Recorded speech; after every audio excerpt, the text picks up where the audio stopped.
Hello students, welcome back to my channel Edustopa. जैसा कि हम लोगों ने आरआरबी एनटीपीसी ग्रुप डी के लिए 39 डेज का चैलेंज सीरीज कंटिन्यू किया हुआ है, जिसका आज है डे 30, जिसमें हम लोग क्वाड्रिलेटरल चैप्टर को पूरी तरीके से कंप्लीट तरीके से कॉन्सेप्चुअल वे से कंप्लीट करेंगे। राइट, सो आज का है डे 30, जिसमें हम लोग क्वाड्रिलेटरल को स्टार्ट करने जा रहे हैं। जिन्होंने अभी तक मेरे चैनल को सब्सक्राइब नहीं किया है, चैनल को पहले सब्सक्राइब कर ले, शेयर कीजिएगा मैक्सिमम पीपल के साथ, क्योंकि शेयर करने से कंपटीशन करने का मजा और बढ़ जाता है। एंड डेफिनेटली लाइक जरूर कीजिएगा वीडियो को, क्योंकि मैं आने वाले टाइम पे और भी बेस्ट टू बेस्ट वीडियो आपके पास लेकर हाजिर हूं। Now see, in the given question ABCD is a rhombus. ABCD क्या है? रोम्बस है ABCD, right? In which angle C is 60 degree, यानी एंगल C की वैल्यू कितनी है? 60, यानी ये पूरा जो है आपके पास 60 का, दिस होल इज 60, राइट? और एंगल की रोम्बस की प्रॉपर्टी क्या होती है? रोम्बस की प्रॉपर्टी होती है चारों साइड्स इक्वल होते हैं फर्स्ट, यानी AB equal to BC equal to CD equal to D है, ये चारों साइड्स इक्वल होंगी। सेकंड, इसके जो डायगोनल्स होते हैं रोम्बस के, वो बाइसेक्ट करते हैं एट राइट एंगल। बाइसेक्ट का मतलब क्या हो गया? इक्वली काट रहे हैं, यानी कि this side is equal to this side and this side is equal to this side. Okay, bisect हो गया। और कहां पे बाइसेक्ट करता है? परपेंडिकुलर पे, यानी राइट एंगल पे, यानी कि चारों एंगल जो है 90 के होंगे। This equal to this equal to this equal to this, क्योंकि चारों ही एंगल्स जो है 90 पे राइट एंगल पे कट करते हैं, राइट, बाइसेक्ट करते हैं। सो ये हो गई रोम्बस की प्रॉपर्टी। अब देखिए, आप ध्यान से देखिए, अगर मैं ये वाला ट्रायंगल लेता हूं BCD, इस ट्रायंगल में एंगल C तो है 60 डिग्री का, it is given, okay, and ये दोनों साइड्स इक्वल है। अब आप प्रॉपर्टी को समझिए, मैं पूरे कॉन्सेप्ट को बताऊंगा, क्योंकि मैंने कहा है कि मैं कोर्स को इसीलिए थोड़ा सा आराम से करवा रहा हूं, क्योंकि मुझे कॉन्सेप्ट को बताना है। जिनका कॉन्सेप्ट क्लियर है वो डायरेक्ट कर सकते हैं, ये सारे इंपॉर्टेंट क्वेश्चन है। तो इसमें अगर ये दोनों साइड्स इक्वल है तो इनके आमने सामने के एंगल्स भी इक्वल होंगे। ये प्रॉपर्टी होती है, if in a triangle the two sides are equal then their opposite angles are also equal. It means इसके सामने, इस साइड के सामने ये वाला एंगल और इस साइड के सामने ये वाला एंगल, ये दोनों इक्वल हो जाएंगे। इट मींस मैं डायग्राम में ही समझा दे रहा हूं, ये हो जाएगा आपके पास इक्वल टू ये, ठीक है। अब देखिए, ये 60 डिग्री का है, इसका मतलब क्या हो जाता है कि अगर ये 60 का है तो इन दोनों का सम कितना आना चाहिए? 120 आना चाहिए, क्योंकि सम एंगल प्रॉपर्टी 180 का होता है। एक ट्रायंगल का तीनों एंगलों का सम 180 का होता है। तो इन दोनों को मिला के कितना बचता है? 120, और ये दोनों इक्वल है, इट मींस कितने कितने के हो जाएंगे? 60 60 के ये भी हो जाएंगे। अब देखिए, तीनों एंगल्स इक्वल हो गए, 60 60 60, यानी कि BCD एक इक्विलैटरल ट्रायंगल हो गया। कितनी सारी बातों का पता लग गया देखिए एक ही क्वेश्चन में, राइट? तो ये सारे कॉन्सेप्ट को आप जो है अच्छे तरीके से समझे और बार बार इसको चेक करें और तभी इसको आगे कीजिए, ठीक है। तो ये हो गया कि इक्विलैटरल ट्रायंगल, इक्विलैटरल ट्रायंगल के तीनों साइड्स एंड तीनों एंगल्स इक्वल होते हैं, राइट। अब आते हैं हम लोग ट्रायंगल, कोई सा भी एक ट्रायंगल ले लेते हैं, BOC ले लेते हैं। आप चाहे तो DOC या COD के नाम से भी ले सकते हैं। मैं ट्रायंगल BOC ले लेता हूं। अब मैं यहां पे लिख रहा हूं ट्रायंगल BOC। बात को समझिएगा, ये वाला एंगल जो है ये 60 का है, राइट, ये वाला एंगल 90 का है, क्योंकि diagonals bisect each other at right angle in a rhombus. तो ये रोम्बस है, यानी कि 90 का हो गया। सो ये कितने का आएगा? ये आएगा 30 का। दैट मींस ये देखिए, ये 90, ये 60, 150, और सम एंगल प्रॉपर्टी से इन तीनों का सम 180 का होना चाहिए, यानी ये कितना का आ जाएगा? 30 का आ जाएगा। It means it comes 30, it comes 30। ये भी बात क्लियर हो गई, राइट। अब हमें क्या करना है, ध्यान से देखिए। अगर मैं ये वाला ट्रायंगल ले लूं, ट्रायंगल BOC, जैसा कि मैंने यहाँ पे लिखा हुआ है, तो इसको अगर मैं अलग से डायग्राम बना के दिखाऊं तो आपको और इजीली नजर आएगा। इस तरीके से, ये आपको ऐसे दिख रहा है ना, इस तरीके से। यहाँ पे C है, यहाँ पे O है जो कि परपेंडिकुलर है, और यहाँ पे B है, राइट। ये आ गया आपके पास 30 का, ये आ गया आपके पास 60 का, और ये तो परपेंडिकुलर मींस 90 का है ही, राइट। अब हमें क्या करना है, हमें यहाँ पे ट्रिग्नोमेट्रिक रेशियो से आगे निकालना है। यानी कि अगर मैं इन चारों साइडों को x मान लेता हूं, यानी कि सभी साइड्स को मैं x x x मान लेता हूं, क्योंकि सभी साइड्स इक्वल है, x x x x, आप कुछ भी मान सकते हैं, a मान ले, b मान ले, कुछ भी मान ले। तो इसको यानी कि हमने क्या माना हुआ है? x माना हुआ है। ये वाली साइड x है, BC जो है x है, तो BC को हमने x मान लिया, राइट। अब इसमें हम कैसे लगाएंगे? देखिए, पहले हमें ये निकालना है, उसके बाद हमें ये भी निकालना है। हमें दोनों ही चीजें निकालनी है। तो पहले हम ओसी को निकाल लेते हैं। तो ओसी हमारे पास क्या है, परपेंडिकुलर है, तो ये हो गया पी, और एच हमें पता है, यानी कि ये वाली साइड बीसी हमें पता है, जो कि एक्स लिया हुआ हमने, तो ये हो जाएगा आपके पास H, that comes is equals to sine theta, कितना आएगा यहाँ पे 60, यानी कि ये हो जाएगा आपके पास 60, राइट। अब पी ओसी है, तो इसको हम लिख लेते हैं ओसी अपॉन में एच, यानी कि एक्स है, हाइपोटेनियस जिसे कह रहे हैं एक्स है, और साइन 60 की वैल्यू होती है √3/2, राइट। तो ओसी की वैल्यू कितनी आ गई हमारे पास, √3x/2, इसका मतलब ये एक्स हमने क्रॉस मल्टीप्लाई करके एक साथ कर दिया, राइट। तो ओसी की वैल्यू हमारे पास आ गई है ये √3x/2, राइट।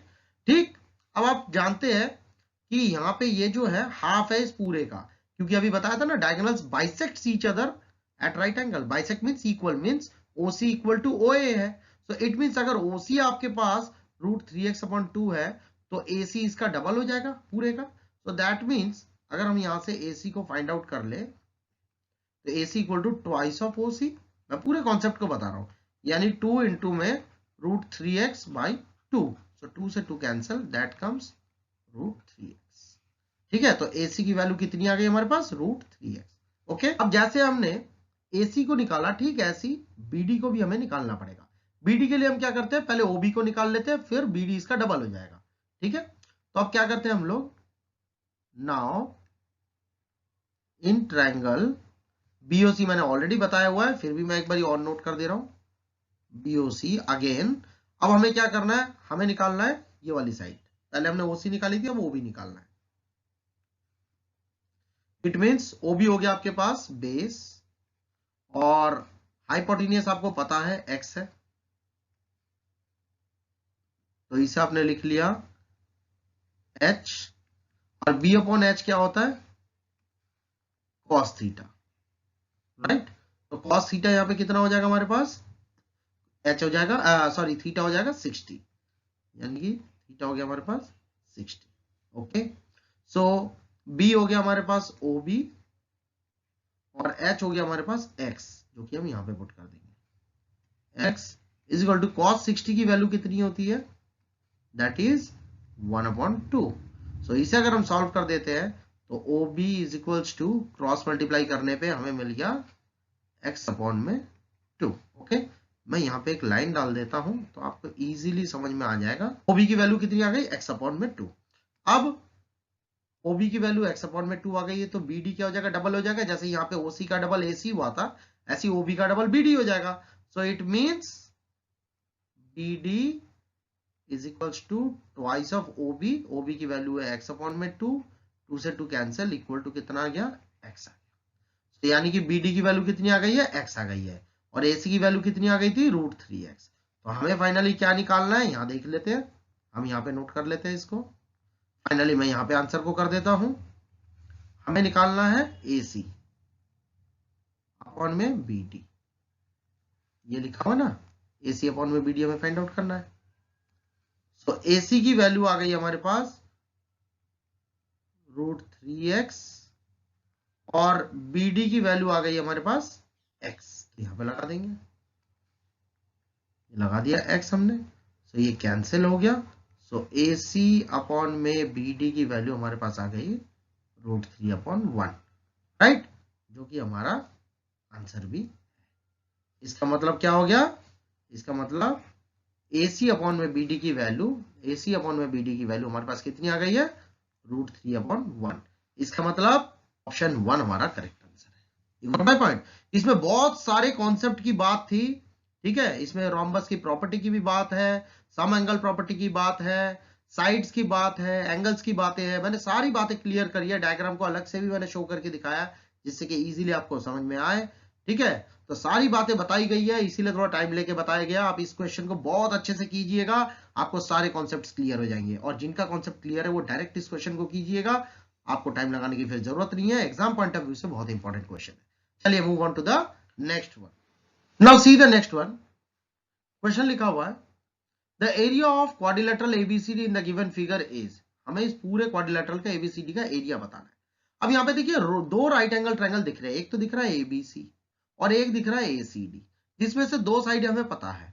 परपेंडिकुलर के सामने वाला साइड ऑलवेज हाइपोटेन्यूस होता है, मैं पूरे कॉन्सेप्ट को बता रहा हूँ। यानी कि ये H दिया हुआ है, ये B दिया हुआ है, परपेंडिकुलर हमें पहले निकालना है। तो क्यों ना हम जो है पाइथागोरस थ्योरम से ट्रिपलेट वे से इसकी वैल्यू को निकाल लेते हैं, परपेंडिकुलर वैल्यू को निकाल लेते हैं। इट मींस ये क्या होता है, मैं पहले ले रहा हूं ट्रायंगल ACD, राइट। इसमें हम क्या करेंगे, p square plus b square equal to h square, right. p हो गया हमें निकालना है, यानी कि AC का स्क्वायर, प्लस b हमें दिया हुआ है 8 का स्क्वायर, और h हमें दिया हुआ है ये देखिए 17 का स्क्वायर हो जाएगा, यानी कि आ जाएगा हमारे पास 17 का square. So that comes AC square is equals to, ये इधर आके माइनस में हो जाएगा।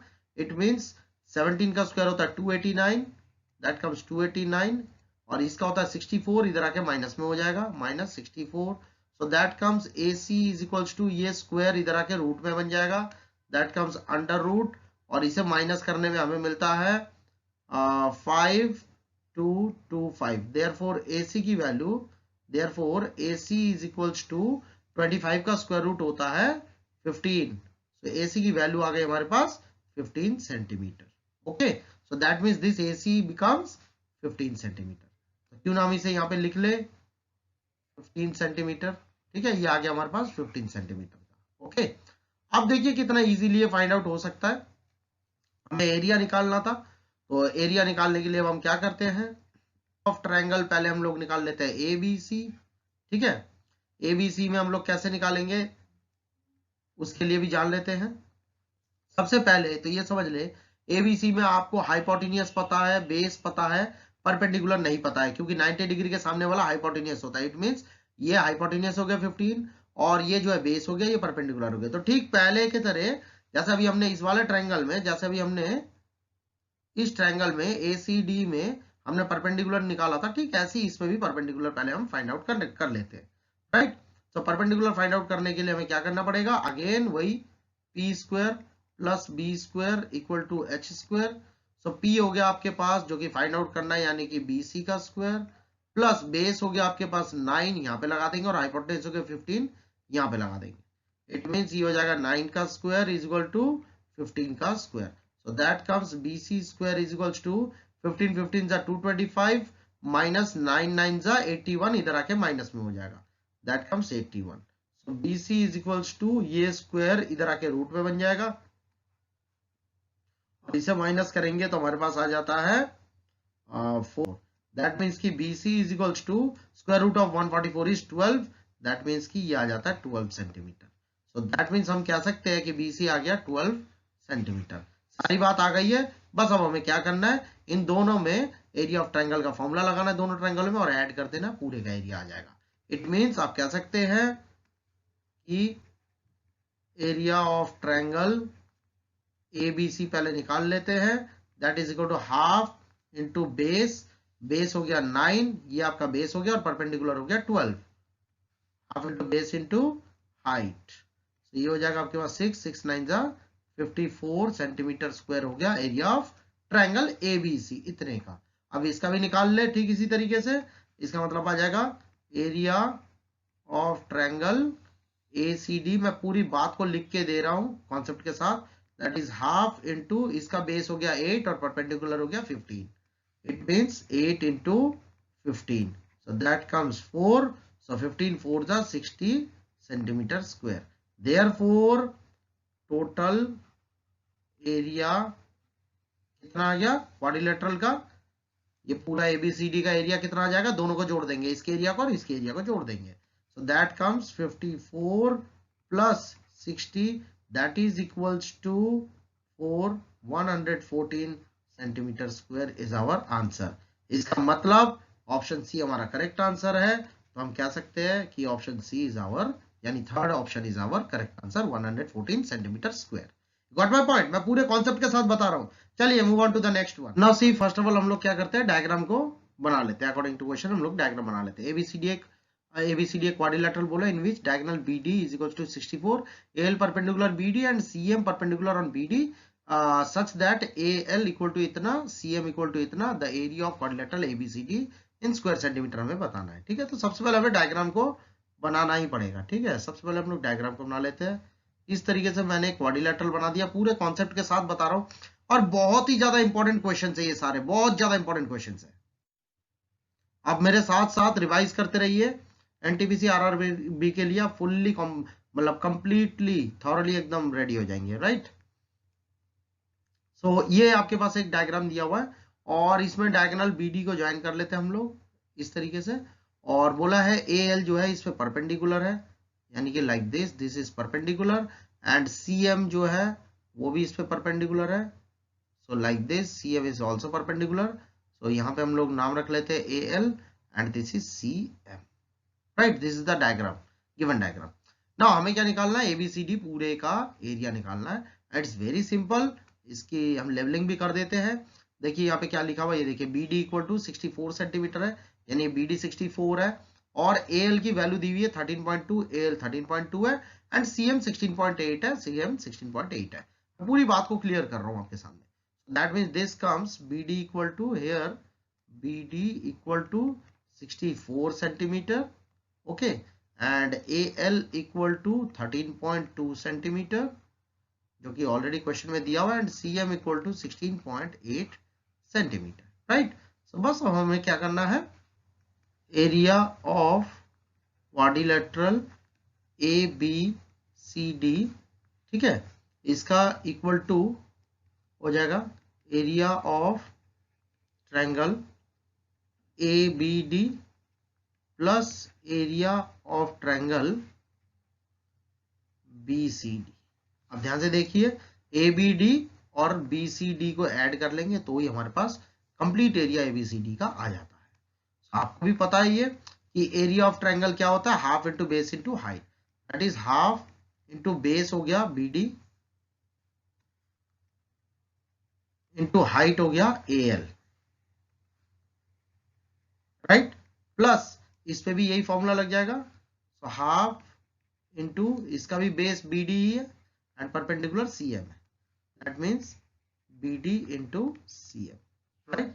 सो इन दोनों से हमने हाफ और बी डी को कॉमन आउट ले लिया, half B D common out ले लिया, तो अंदर बचा ए एल, इस पे बचा ए एल और इस पे बचा C M plus C M. बस अब वैल्यू को प्लेस कर देंगे और आंसर आ गया हमारे पास।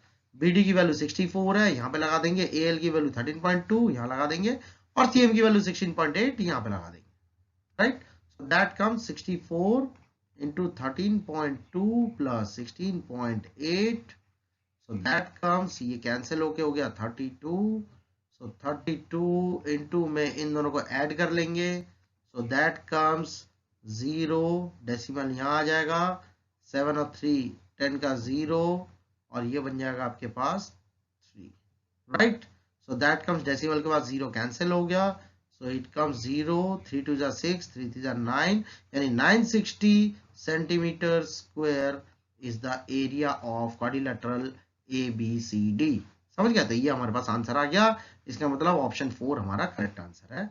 Now see the next question is the length of the diagonal BD of the parallelogram ABCD is 18 cm, means diagonal BD जो है 18 cm का है। If P and Q are the centroid, बात याद रखिएगा, centroid of triangle ABC and ADC respectively, then the length of the line segment PQ is, हमें find out करना है PQ, right।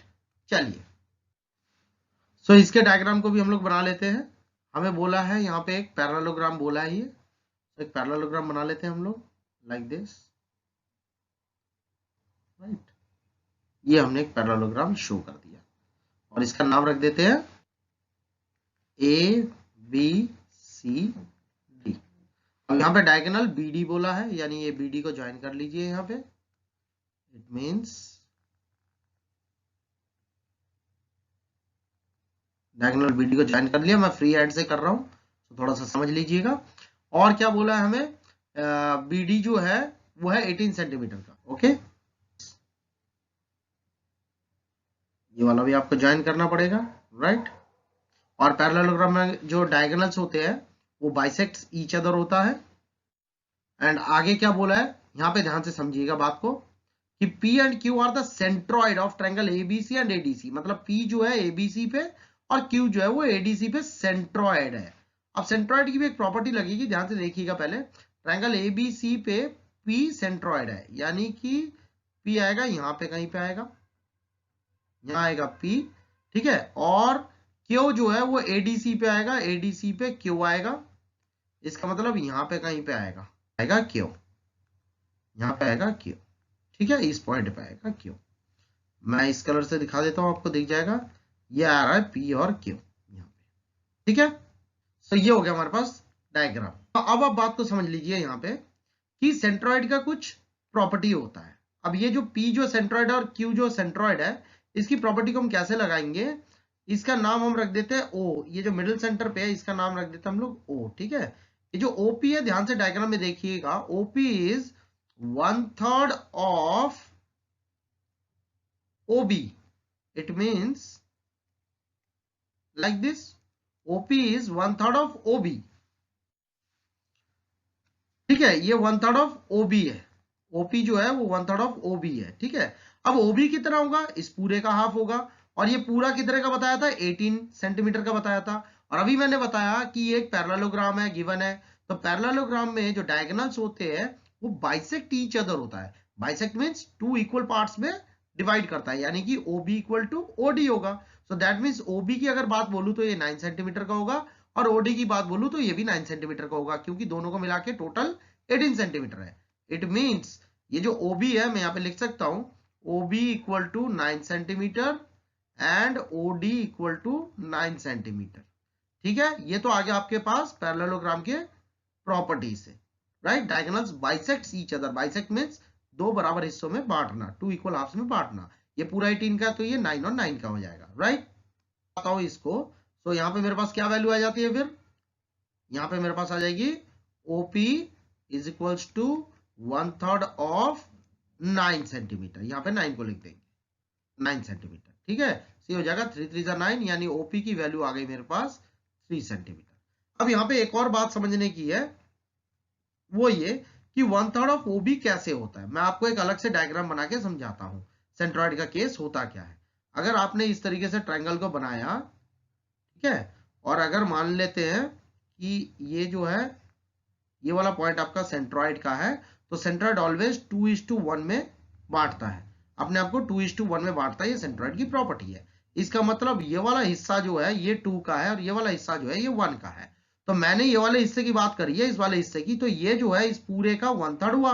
इसी हिसाब से मैंने यहाँ पे OP को लिखा है 1/3 ऑफ OB, राइट। समझ गए बात को, ये जो OP है ये इस पूरे का 1/3 है, क्योंकि BP होगा 2 और OP होगा 1, ये सेंट्रॉइड का प्रॉपर्टी है। तो उस हिसाब से अगर OP की बात कहता हूं तो इस पूरे का वो 1/3 कहलाता है, राइट। ठीक इसी तरीके से OQ जो होगा वो OD का 1/3 होगा, राइट। तो यहां पे हम ऐसा भी लिख सकते हैं, ऑल्सो OQ जो है that is equal to 1/3 of OD, ठीक है। और OD की वैल्यू कितनी है, 9 है। तो इसका मतलब मैं पूरे कॉन्सेप्ट को बता रहा हूं, कॉन्सेप्ट को समझिएगा। 1/3 ऑफ OD की वैल्यू 9 है, यहाँ पे पुट कर देंगे, that comes 9 here, so that comes 3, यानी OQ की वैल्यू भी आ गई 3 सेंटीमीटर। देयरफॉर हमें फाइंड आउट क्या करना था, हमें करना था, ये देखिए, हमें करना था PQ, यानी यहां से यहां तक। इट मींस हमें निकालना है PQ is equals to OQ plus OP, so that comes 3 + 3, यानी 6 सेंटीमीटर इज आवर आंसर। इसका मतलब क्या हो गया, इसका मतलब option 2 is our correct answer.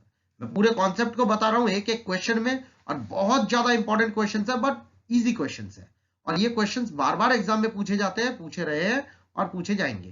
So it would be better for you कि आप जो है ज्यादा से ज्यादा टाइम मेरे साथ इसको रिवाइज कीजिए, मैक्सिमम टाइम्स रिवाइज कीजिए, और अपने आप को सेटल डाउन कीजिए NTPC RRB के लिए। बहुत ही इंपॉर्टेंट क्वेश्चन की सीरीज लेके आया हूं, right.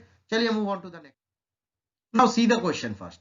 ABCD is a cyclic trapezium whose sides AD and BC are parallel to each other. Angle ABC equal to 72 degree. Then measure of BCD is what? सबसे पहले हमें यहाँ पे क्या करना पड़ेगा, एक साइक्लिक ट्रेपेजियम बनाना पड़ेगा। इट लुक लाइक दिस, ठीक है। और एक साइक्लिक ट्रेपेजियम इस तरीके से होता है, इस तरीके से हो जाएगा ये, ठीक है। हम फ्री हैंड बना रहे हैं, थोड़ा सा समझने की कोशिश कीजिए। इसे पैरेलल टू ये कर देते हैं हम लोग, ठीक है ना। दो पैरेलल साइड्स होते हैं, दो नॉन पैरेलल साइड्स होते हैं, और ये हो गया आपके पास ABCD, एक साइक्लिक क्वाड्रिलेटरल भी हो गया। अब जो है ये यहाँ पे बोला था साइक्लिक ट्रेपेजियम बनाने को जिसमें AD पैरेलल टू BC है। ये देखिए AD पैरेलल टू BC आ गया। आप कह सकते हैं CD जो है वो एक ट्रांसवर्सल है और AB जो है ट्रांसवर्सल है। ट्रांसवर्सल क्या होता है? जो दो पैरेलल लाइंस को इंटरसेक्ट करता है, राइट। क्या बताया आपको? देखिए ABC है 72 डिग्री का और क्या फाइंड आउट करना है? BCD, यानी ये वाला एंगल हमें फाइंड आउट करना है। It means this is 72 degree given and this angle you have to find out, this angle you have to find out, ठीक है। So it's very simple. इसमें हम लोग क्या करेंगे? हम साइक्लिक क्वाड्रिलेटरल की प्रॉपर्टी लगा देंगे जिसमें क्या होता है? अपोजिट एंगल का सम 180 का होता है, यानी angle B plus D equal to 180। Similarly angle A plus C equal to 180 का होता है, राइट। इसे और लिखने की जरूरत नहीं है, हम सीधे कह सकते हैं angle B plus angle D is equals to 180 degree. Sum of opposite angles of a cyclic quadrilateral is 180 degree, ठीक है। ये इसकी प्रॉपर्टी है। तो एंगल B हो गया 72 का plus angle D is equal to 180 degree, यानी angle D is equals to ये 72 इधर आके माइनस में हो जाएगा। It means 180 minus 72, so that comes therefore angle D you can say is कितना हो जाएगा? ये आ जाएगा, एंगल D आ गया आपके पास 108 डिग्री, यानी कि ये वाला एंगल आ गया 108 डिग्री। अब आपको पता होना चाहिए this angle plus this angle, यानी angle C plus angle D equal to 180 degree, इसे कोइंटीरियर एंगल कहते हैं, क्योंकि जब दो पैरेलल लाइन को एक ट्रांसवर्सल काटता है तो अंदर कोइंटीरियर एंगल्स बनते हैं जिनका सम 180 का होता है। मैंने ये कॉन्सेप्ट पहले भी बताया आपको, यानी कि नाउ यू कैन से, मैं लिख नहीं रहा, मैं डायरेक्ट बोल रहा हूं, अब angle C plus angle D equal to 180 degree. आप इसे कोइंटीरियर कह सकते हैं, cointerior angle, okay. Cointerior angle का सम 180 का होता है। So angle C plus D is 108, यहाँ पे 108 आया, हमने यहाँ पे पुट कर दिया, is equals to 180। So angle C is equals to 180 minus 108, therefore angle C is equals to 72 degree and C means, और हम C को ऐसा भी कह सकते हैं angle BCD is equals to 72 degree. ये आपके पास आंसर आ गया। इसका मतलब ऑप्शन डी यानी कि फोर्थ ऑप्शन आपका करेक्ट आंसर। क्वेश्चन को रीड कर लेते हैं। ABCD एक साइक्लिक ट्रेपेजियम है, ठीक है, with AB parallel to DC and AB equal to diameter of circle. Diameter of circle बोला है AB को। If angle CAB is 30 degree then find angle ADC। चलिए एक डायग्राम को हम बना लेते हैं, तभी बात क्लियर होगी। यानी कि हमने एक रफ डायग्राम बना लिया। ये हो गया O सेंटर पॉइंट और ये हो गया AB, ठीक है, ये हो गया AB। अब इसे कैसे बनाएंगे हम लोग? इस तरीके से एक रफली बना लेते हैं और इसे भी ज्वाइन कर लेते हैं, ठीक है, ABCD। ये हो गया आपके पास एक साइक्लिक ट्रेपेजियम, ठीक है। अब आपको अच्छे से पता है ट्रेपेजियम के दो साइड्स पैरेलल के होते हैं और दो साइड्स नॉन पैरेलल होते हैं। तो ये दोनों साइड्स पैरेलल है क्योंकि यहाँ पे बोला है AB parallel to DC, that is AB parallel to DC, okay. अब सेम क्राइटेरिया बन गई है पिछले क्वेश्चन की तरह। हम क्या करते हैं? हम AC को ज्वाइन कर देते हैं, AC को हम लोग ज्वाइन कर देते हैं। और ये जो AB है ये डायमीटर भी है इस सर्कल का, ध्यान रखिएगा, ये बताया गया है। यहाँ पे देख लीजिए AB equal to diameter of the circle, okay, पूरी बात क्लियर हो गई है। और CAB इक्वल टू 30 डिग्री है, यानी कि CAB में this angle is equal to 30 degree. It means इसको हम लोग 30 डिग्री बोलेंगे, ये हमें गिवन है, ठीक है। हमें क्या निकालना है? ADC हमें फाइंड आउट करना है, यानी ADC this angle we have to find out. सारा प्रॉपर्टी का खेल है, बहुत ही इजी है। अब आपको पता होना चाहिए एक प्रॉपर्टी कि जब ये सेंटर पॉइंट से जा रहा है यानी डायमीटर का काम कर रहा है, इट मींस ये एक सेमी सर्कल है। सेमी सर्कल है क्योंकि ये डायमीटर है, तो ये सेमी सर्कल हो गया और ये एक सेमी सर्कल हो गया। और सेमी सर्कल में कोई सा भी एंगल अगर आर्क के ऊपर बनता है तो वो 90 डिग्री का होता है। इट मींस ये वाला एंगल 90 डिग्री का होगा। So angle in a semi circle is always 90 degree, यानी कि यहाँ पे ये बात क्लियर हो जाती है कि ये 90 का बनेगा, यानी कि ये जो ACB है ये 90 डिग्री का बनेगा क्योंकि AB डायमीटर है और ये एक सेमी सर्कल बन जाता है। अब इसे बोलेंगे angle ACB becomes 90 degree angle in a semicircle, right. और यहाँ पे हमें एक बात और समझ लीजिए, angle ACB plus angle BAC plus angle ABC is equal to 180 degree होगा, सम एंगल प्रॉपर्टी। अब देख लीजिए इस ABC ट्रायंगल में ये वाला एंगल और ये वाला एंगल मिला के 180 का होगा, राइट। अब देखिए ACB हो गया 90 का और BAC आपको दिया हुआ है 30 डिग्री का, ये दिया हुआ ना, बस ये निकल जाएगा। तो इसका मतलब ये हो जाएगा 90 प्लस BAC हो गया 30 प्लस एंगल ABC हमें पहले फाइंड आउट करना है। तो ये आ गया आपके पास। तो ABC इज इक्वल्स टू, मैं पूरी बात को जस्टिफाई कर रहा हूं, माइनस इन दोनों को ऐड करके इधर कर देंगे तो माइनस में आ जाएगा, so that comes 120, so angle A B C becomes 60 degree. So ये आ गया आपके पास कितने का आ गया, ये आ गया आपके पास 60 डिग्री का। अब अगर ये 60 डिग्री का है तो आप देखिए ये एक साइक्लिक क्वाड्रिलेटरल भी है, तो angle B plus angle D equal to 180 degree. अभी पिछले क्वेश्चन में बताया था इसकी property, opposite angles of a cyclic quadrilateral is 180 degree, दोनों का सम। दैट मीन्स कि now we can say now angle ABC plus angle ADC equal to 180 degree. Sum of opposite angles of a cyclic quadrilateral is 180 degree.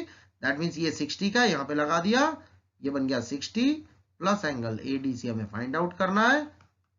So that means बाकी का part मैं इधर कर देता हूँ, angle ADC equal to 180 minus, ये इधर आके माइनस में हो जाएगा यहाँ पे 60, सो ये हो गया माइनस का 60, so angle ADC becomes 120 degree. अरे यही हमारा आंसर है। इसका मतलब ADC हमारे पास कितना आ गया, ये वाला एंगल कितना आ गया हमारे पास 120 degree. It means option second is our correct answer. Now see, पहले हमें डायग्राम को बना लेना पड़ेगा। ABCD एक साइक्लिक क्वाड्रिलेटरल बोला है, तो एक साइक्लिक क्वाड्रिलेटरल बना लेते हैं जैसे पीछे बनाया था। ये हमने फ्री हैंड बना लिया एक डायग्राम, ABCD एक साइक्लिक क्वाड्रिलेटरल है, ठीक है। उसके बाद बोला AB एंड DC को प्रोड्यूस करना है एट P। इसका मतलब ये जो AB है इसे हमने आगे बढ़ा दिया इस तरीके से, और DC को भी हमने आगे बढ़ा दिया इस तरीके से, तो ये आगे जाके P पॉइंट पे इंटरसेक्ट करते हैं या मीट करते हैं, राइट। P पॉइंट पे जाके इंटरसेक्ट करते हैं और एक एंगल प्रोड्यूस करते हैं। और क्या दिया हुआ है, ADC equal to 70, that means ADC this angle is equal to 70 and DAB equal to 60, that is DAB यानी कि ये वाला angle equal to 60। So that means इसे हम लिख सकते हैं 70 डिग्री एंड इसे हम लिख सकते हैं 60 डिग्री, राइट।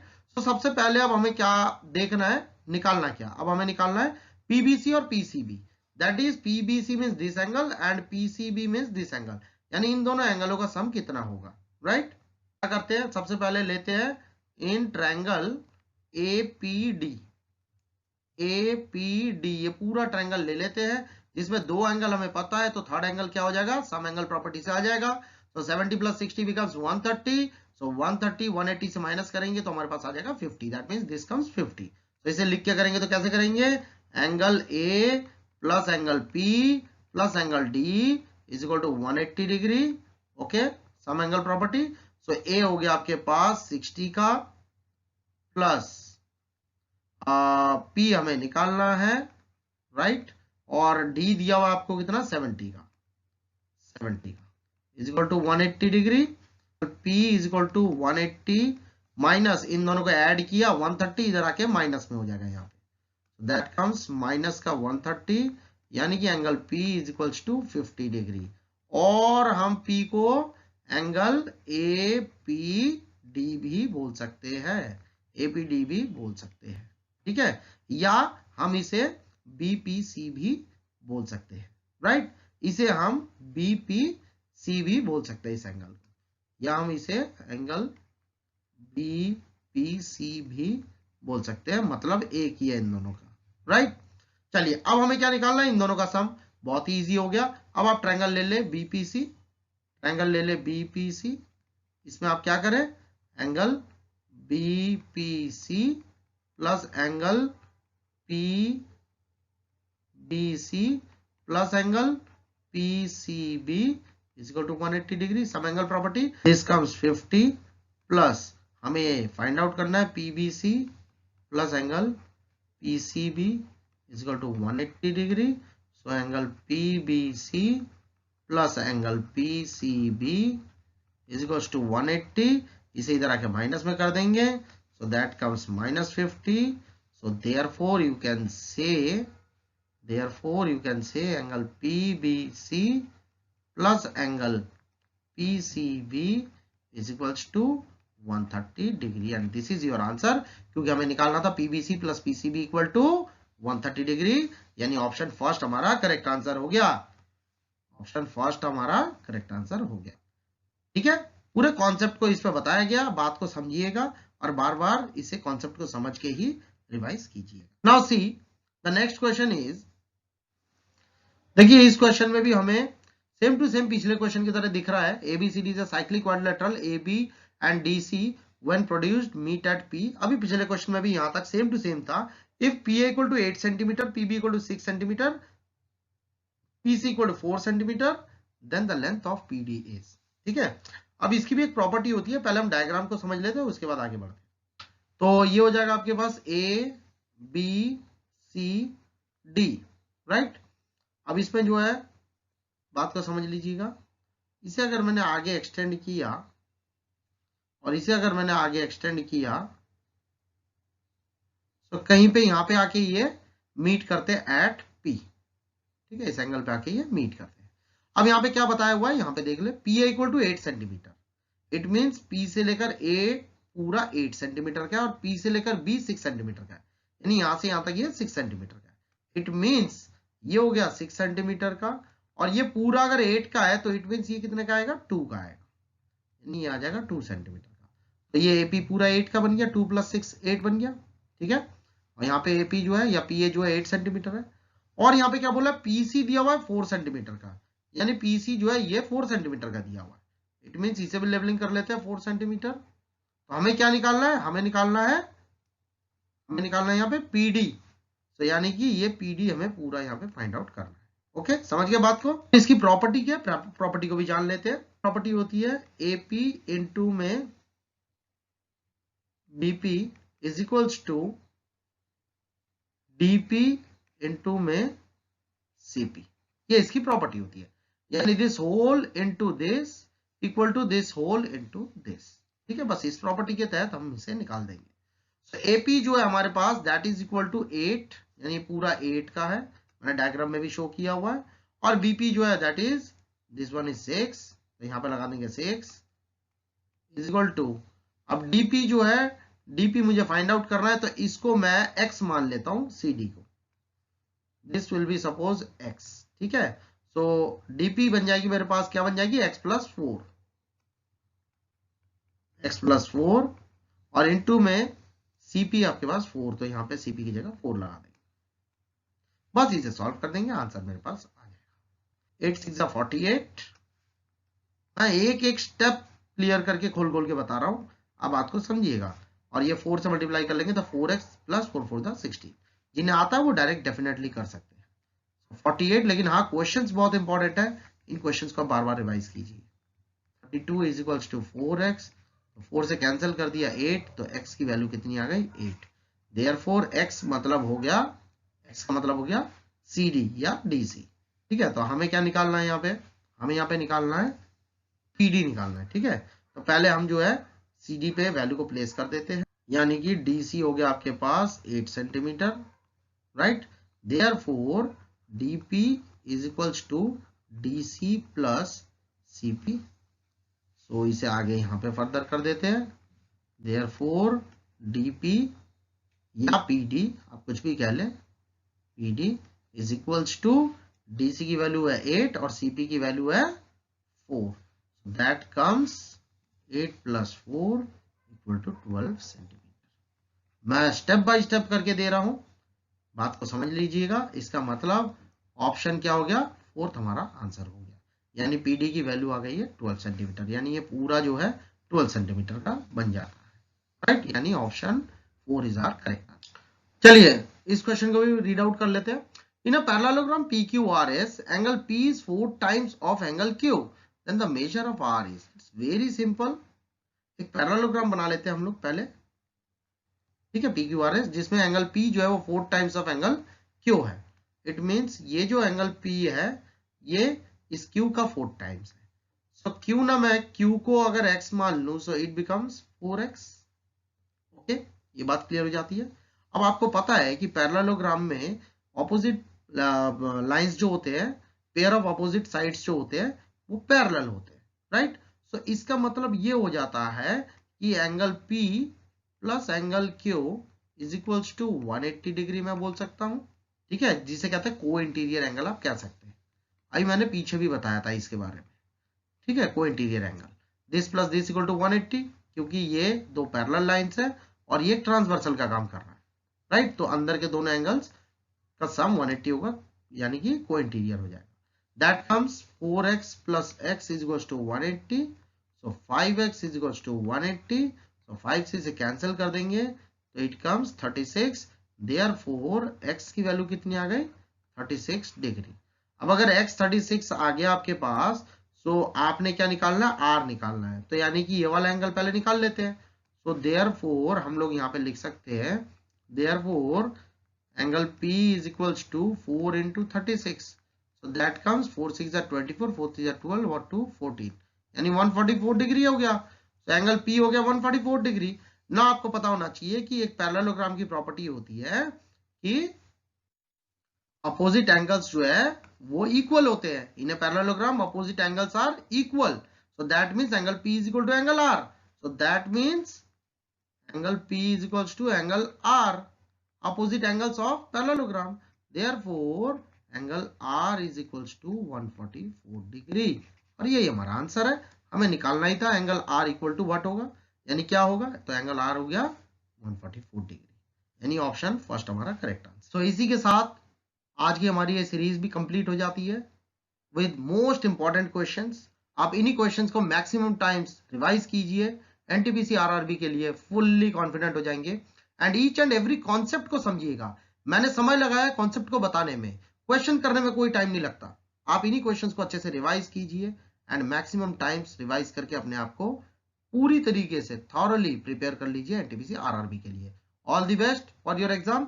और बहुत ही जल्दी मैं अपनी नेक्स्ट वीडियो लेके आने वाला हूं। जिन्होंने मेरा चैनल अभी तक सब्सक्राइब नहीं किया था, मैं उनसे दोबारा बोलूंगा मेरे चैनल को सब्सक्राइब कीजिए, शेयर कर लीजिए एंड डेफिनेटली लाइक कीजिएगा। इससे क्या होता है कि आपके लिए मैं बेस्ट टू बेस्ट मटेरियल लेकर बहुत ही जल्दी हाजिर हो सकता हूं, और आप मेरे को सपोर्ट करते रहिए इसी तरीके से। Thank you, may God bless you all, bye bye, take care.